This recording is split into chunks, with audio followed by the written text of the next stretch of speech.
S'unir pour plus d'efficacité en vue d'atteindre un objectif commun, la défense des droits des consommateurs.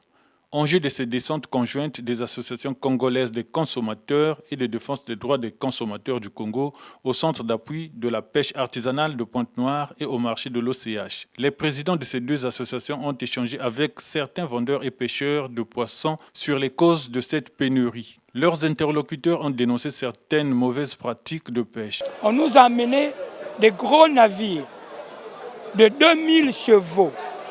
En Afrique, je ne sais pas s'il y en a. Ça fait parmi les plus grands bateaux du monde dans la pêche. C'est eux qui pêchent chez nous. Ils n'ont pas le système de salabarde. C'est du poisson qu'ils aspirent pour mettre dans leur bateau et envoyer directement à l'usine. Tout ça, ça compte parmi cette rareté. La zone de pêche, qui est de 6000 marées, qui est en même temps zone de reproduction animale, n'est pas respectée parce que nos frères chinois pensent que tout est permis et ils se jettent dedans comme ils veulent. Dans les références que nous avons reçues, il faut 7 kilos de poissons frais pour avoir 1 kilo de farine de poisson. Imaginez-vous un peu. Et faire tourner une usine de poissons, voyez la quantité de poissons qu'on investe dedans. Et la population va manger quoi?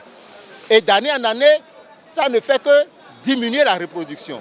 Pour approfondir la question et faire des suggestions aux décideurs et aux pêcheurs industriels et artisanaux, les présidents Jean-Claude Mabiala et Gélas Billy Malonga Malonga ont organisé cette rencontre citoyenne avec ces acteurs le mardi 25 février 2020 à la Chambre de commerce de Pointe-Noire.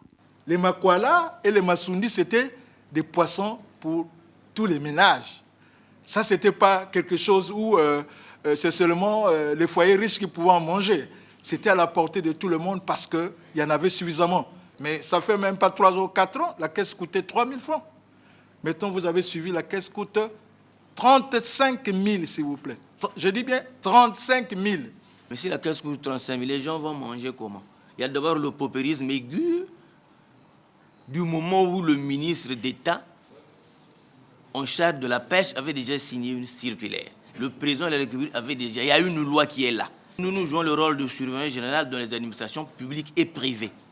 Donc le policier de la consommation, c'est le consommateur lui-même.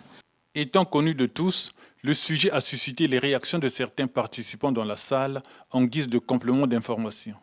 Le surplus des engins, l'utilisation du matériel non conventionnel, ça c'est du fait de l'homme. Pourquoi on ne peut pas arrêter ça?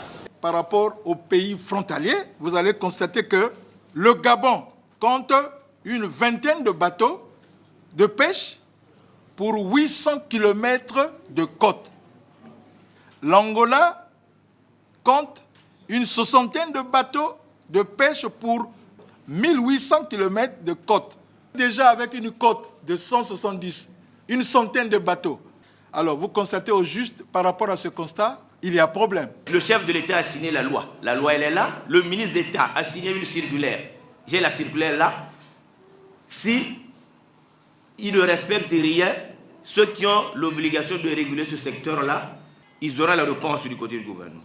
Donc, ce sont les mauvaises pratiques de pêche, nous le savons très bien. Au terme de cette rencontre, ces deux associations ont formulé plusieurs recommandations en vue de lutter contre la vie chère au sujet des produits halieutiques. Au pouvoir public, nous demandons de veiller à l'application stricte des dispositions de la loi 2-2000 du 1er février 2000 portant organisation de la pêche maritime en République du Congo. L'application stricte de l'arrêté 5058 MPA/MCMM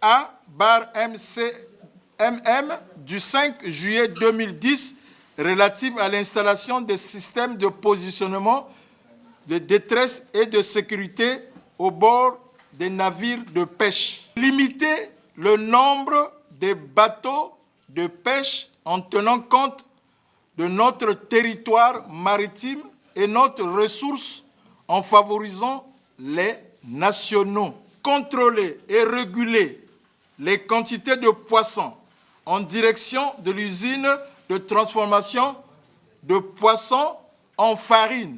Encourager une pêche écologique et durable pour les générations futures.